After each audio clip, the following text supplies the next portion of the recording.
Recovery taught me a lot about slowing down. Before my surgery, I was always on the go, gym, content, work, repeat. But being forced to rest reminded me that healing is part of the process. I've learned to listen to my body more and stop feeling guilty for doing less. Psych! I need to get out of this bed, okay? I was cleared for light exercises only, and I couldn't be more excited. I could physically feel myself rotting these past couple of days. I did mean what I said about resting, but I need to move this body. I don't want it to be too difficult for me to get back to where I was before, so I do need to gradually ease back into my movement and my daily life. I recently got a walking pad, which arrived a day after my surgery. Perfect timing, and just a perfect way to still get my cardio in because I've been eating a lot. I am still very bloated and gassy, and walking helps me relieve a lot of this central pressure. I'm just reconnecting with my body again. Original girl, you want a replica? No. Smoothie, no regular. No. Pretty for real, I'm pretty from my cellular. No. You don't sell it hot. No. They never had a pretty girl from Joburg to me now, and that's what they prefer. I don't touch no wheel cause I got a chauffeur. First class, how I get around the world.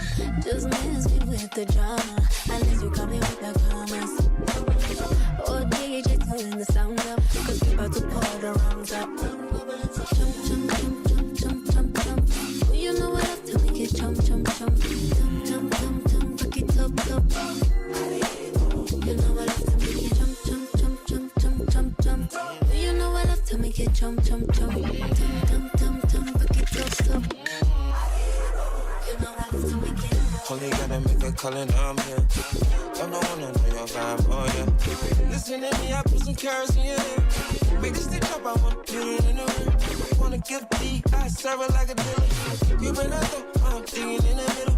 I'm breaking your word, it can feel no better. Look every picture, polarized. Shit tough, you know what. Sweet feeling like sirloin. Told the chauffeur, take it, shit, you not stop. Have a play with you, be a World War.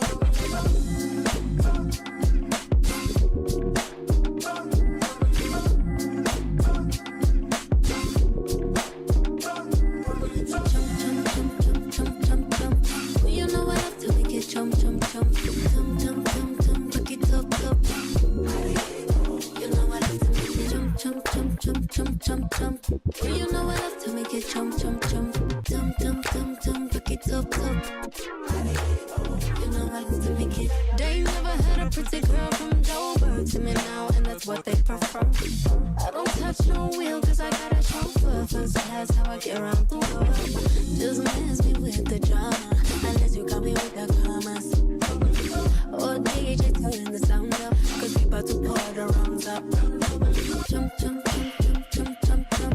Oh, you know what up to make it jump, jump, jump. Jump, jump, jump, jump, fuck it up, up. You know what up to make it jump, jump, jump, jump, jump, jump, jump. Oh, you know what up to make it jump, jump, jump. Jump, jump, jump, fuck it up, up. You know what up to make it. You don't cast, last. Now everybody go to a breakfast.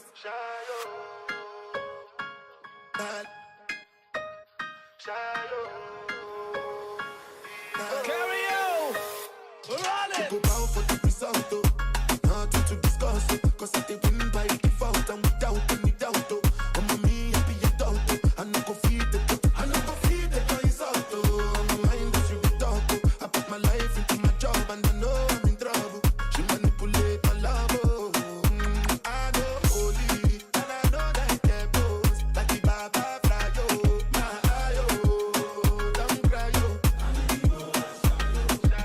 I need to go and shadow. I need to go and shadow. I need to go and shadow.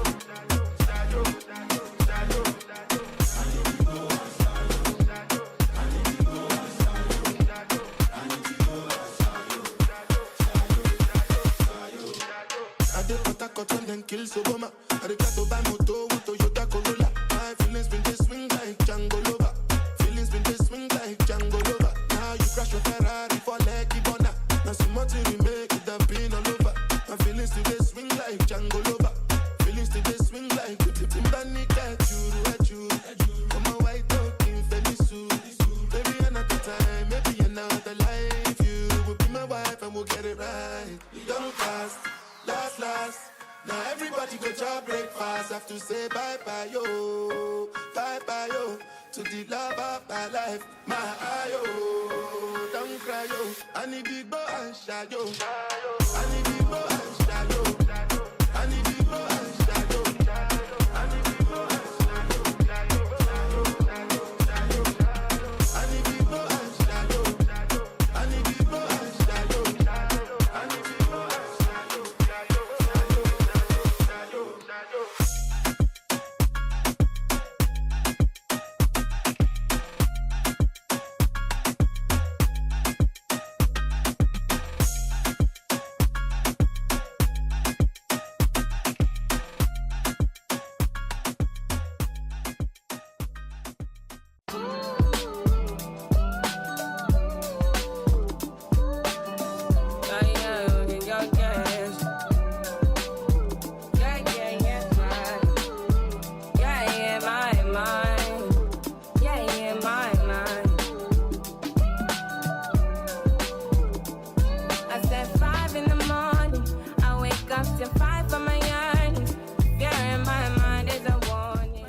And when it comes to my food, I've kept things simple. Lots of whole foods, lean protein, healthy fats, and just staying hydrated. I've been focusing on meals that actually help my body heal. Things like fish, eggs, leafy greens, complex carbs, fruits that are rich in vitamin C. Before my surgery, I had to be mindful of how I was eating because my iron levels were very low. Post-op, I'm still being intentional about how I eat. I start my mornings now with a turmeric and ginger shot. It's not the best tasting thing in the world, but this is just to help reduce inflammation. And I'm just being very intentional about what I put into my body. And I typically am, but now it's more heightened. I'll be honest, I really do miss training hard. I miss lifting heavy. It feels like it's been 2 months, but it's only really been a week, which is so crazy. And I know that I'm probably going to have to, it's going to feel as if I'm starting from the beginning, regaining my strength again when I am able to go back to lifting like normal and just going back into my normal routine. But I think for the most part, I did really enjoy winding down and just slowing down and resting and really focusing on recovery because if you leave me, like I will literally train 7 days a week if I could. And I'm just that type of person. I think just going through this has given me a much needed break because the key is to feel good in your body and not feel like you're punishing it. And like I said, it's officially been a week and some days post-op. So definitely I've embraced this entire journey. I've embraced this entire experience. Wasn't the best one, but I'm so happy that I've been able to come out on the other side. And I just wanted to share an update with you guys because so many messages have been sent my way. A lot of you were just very sweet with your checkups, checking in on me, asking me how my recovery was going, if I was doing well, telling me to take more time if I felt like I needed it.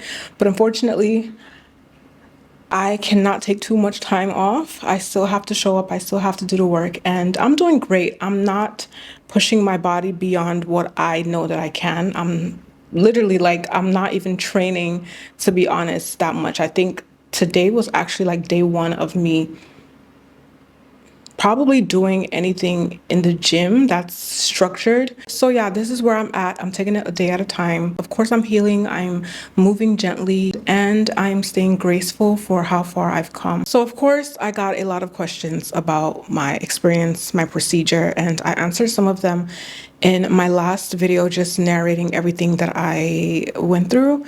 But I put up a questionnaire on my Instagram and I asked people to just ask me questions about, the whole process and my entire experience. Because like I said, I had so many people, so many women specifically, who shared their own journeys with me. And so many of them had questions and I was still fresh out of my procedure and my head wasn't really quite there to just sit down and just answer everybody's questions.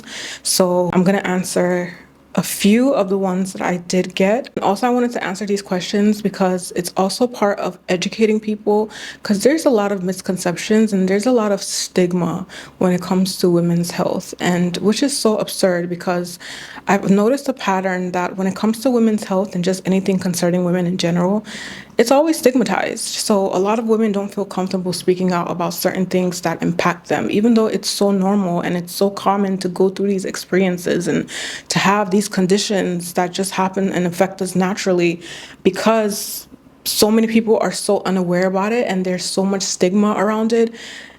Women are often silenced to suffer in silence. So I'm answering this and sharing my experience because I do want to resonate with a lot of the women that I know follow me and have gone through this, and to make them feel seen and like, okay, somebody that I probably look up to is going through this, has gone through this, has insight into this, and just to make them feel seen. Okay, so I wrote down the questions so that I don't forget them. The first one was, what surgery did you get and how did it go? So when I made the post on Instagram that I had a surgery, a lot of people often assumed that I got an open myomectomy, which is one of the most popular fibroid procedures, which is almost similar to getting a C-section, so open surgery, but I did not get an open myomectomy. The surgery that I got was called a hysteroscopic myomectomy. So there's so many different fibroid surgeries, and it all depends on what fibroid you have, the size of your fibroid, and the location as well. Those are just contributing factors to what type of surgery is best for you. For me, when I first did my scan and I found out that I had fibroids, my scan showed that my fibroid was like 1.7 millimeters or about 2 centimeters. So it showed that I had a very small fibroid. But that's the thing with getting scans. It doesn't really show you the full picture. It doesn't tell the full story. So when they did get inside of my uterus, they saw that the fibroid was actually closer to 7 centimeters. And I was very, very lucky because of the way that my fibroid was growing. That's why I was able to still get the procedure done. But if it was a different story, it would have had to be an open myomectomy. I'm so happy that it wasn't. So I don't have any stomach incisions. It was a very minimally invasive surgery. I was in and out, but yeah, that's the surgery that I got. And not everyone can get that type of surgery. Like I said, it's usually typically only for smaller fibroids. So definitely speak to your gynecologist to know what surgical options are available, to know what fibroid surgery is best suited for you and your situation. Are you scared of the fibroids coming back? At first, yes, but now, no. So, like I said, as long as you have a uterus and you're still producing hormones, there's a high possibility that the fibroids are going to come back. So it's not really something that you can control. So I don't think that fear is enough to allow it to control you to a point where you don't make the best decision for yourself. I made the best decision to get them surgically removed. I went through the entire motions. I've dealt with them for almost a year. I did the hormonal therapy. I did all of that. And it got to a point where I was like, this was just the best decision for me. And of course, going for regular scans and checkups, if there's any fibroid regrowth, I'll be able to catch it early on, and it probably won't even have a chance to grow. And I can still repeat the same surgery and just have the tissues removed, and probably will not have to deal with what I dealt with for so long. So I don't think that fear is even valid enough for me to not do what I felt like I needed to do. So at the end of the day, it's not in my hands. It's not something that I can control. And like I said, if it happens, then I'll be better equipped to handle it and go through it. What symptoms did you have prior to finding out that you had fibroids, or did you find out during a routine checkup? So I did not find out about my fibroid through a routine checkup. I noticed my symptoms in March. So I got my period and it lasted for a month, and it was very heavy to a point where I was sleeping on towels, which is something that I've never, ever, ever experienced in my life. I don't typically have heavy periods. And also I had the worst cramps I've probably ever had, ever. And that's when I knew something was wrong, because I also don't cramp. So I was like, listen, I need to go get a checkup. I need to go and see like what's wrong, because something is definitely wrong. So I did my first pelvic scan, I think end of April beginning April or mid-April, and they said they couldn't see anything, which was crazy. And they told me to come back in a couple of weeks, just monitor how everything was going. If it's still happening, come back in a couple of weeks and do a transvaginal scan. So that's exactly what I did, and I found out that I indeed did have a fibroid. So that's why it's so important for you to listen to your body and act fast. If you even feel anything in the slightest that could be like, okay, this is new, please go get yourself checked out. I had somebody reach out to me and tell me that she thinks that she might have a fibroid because she had similar symptoms, but she's so scared of going to the hospital because she doesn't like going to the hospitals. Like, what if they do find something? And I'm like, girl, isn't that the whole point? Like, you should have been at that hospital, girl. Don't wait until something gets to a point where you have limited options for treatment before you actually go get it checked out. So I was very lucky. I tackled mine right at the beginning.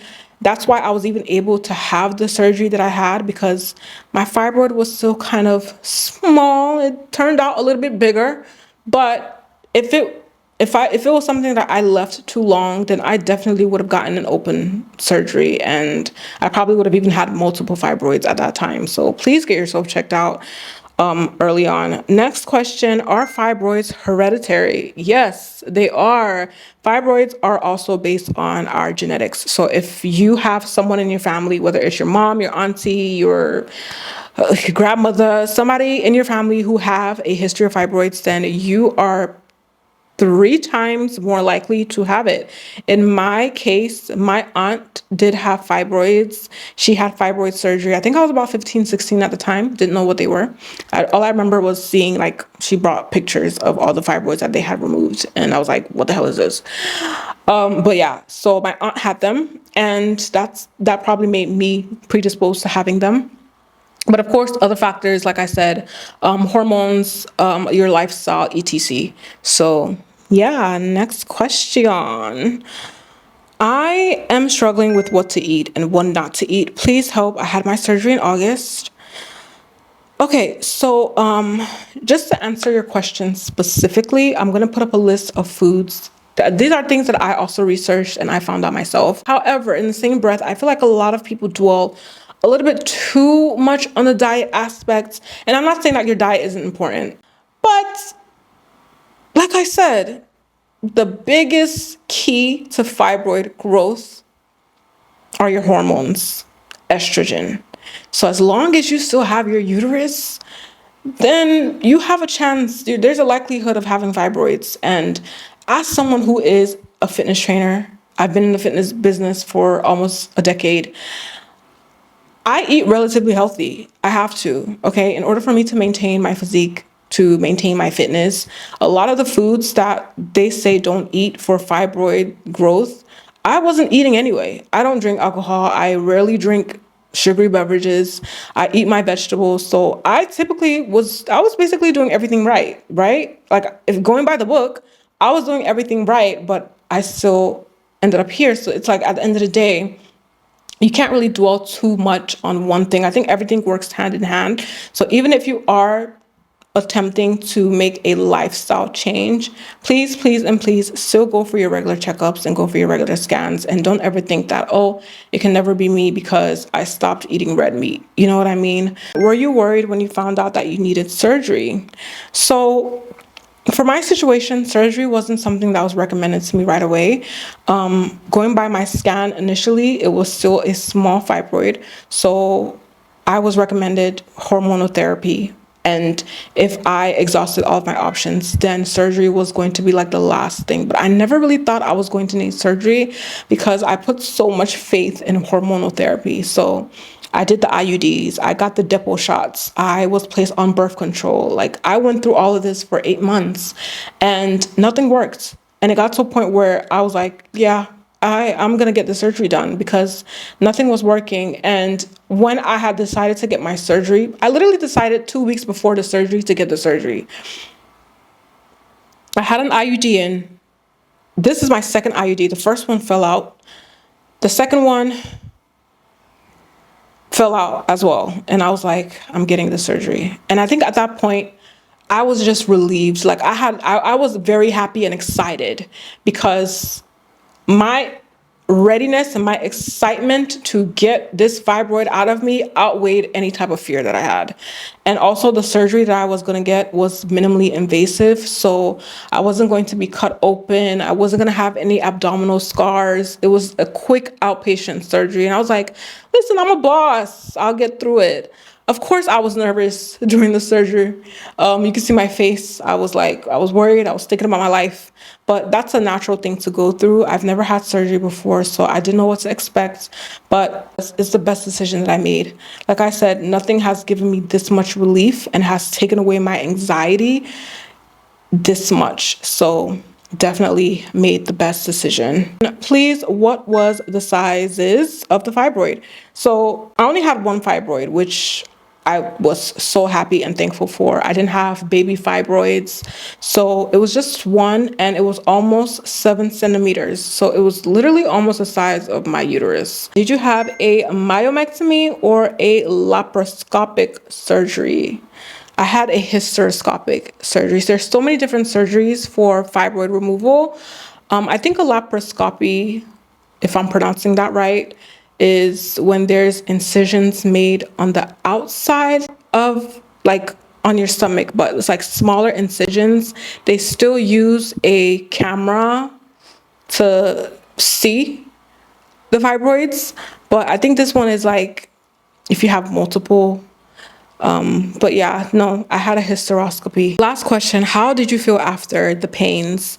I felt amazing. I didn't feel any pain. I was looking forward to being very, very sore after the anesthesia wore off or the next day, but nothing. I didn't even have a light cramp. I felt worse after I got my IUD placed in than I did after the surgery. So I was like, oh, okay. I felt very, very good. So I was not in pain whatsoever. And this is why I always say, like, don't overthink it. You know, don't overthink it. But I think it also depends on what surgery you get, because I know if you do have an open surgery, you're probably going to be in pain afterwards.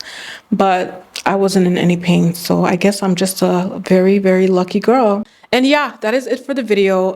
Thank you guys so much again for just checking in on me, for all of your well wishes. If you have any questions, feel free to ask me in my comments. And as usual, I will see you guys in my next video.